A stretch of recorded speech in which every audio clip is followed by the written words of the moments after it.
যোৱা 5টা বছৰত এখন আন্দোলনকাৰী ৰাজ্যৰ পৰা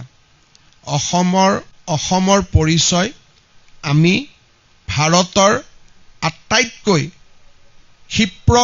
অৰ্থনৈতিক বিকাশৰ ৰাজ্যলৈ আমি ৰূপান্তৰ কৰিব পাৰিছো আৰু this is not a slogan this is a data of reserve bank of India from a state যাক নেকি আন্দোলন গুলি বোম গ্ৰেনেডৰ লগত যাৰ নাম জড়িত হৈ আছিল আজি সেইখন ৰাজ্যই ৰিজাৰ্ভ বেংক অফ ইণ্ডিয়াৰ এছেছমেণ্টত ফাষ্টেষ্ট গ্ৰোইং ইকনমি মই ভাবো এই এটা ডেটাই গোটেই সামাজিক ৰাজনৈতিক অৰ্থনৈতিক গোটেই বিকাশক সমাহিত কৰে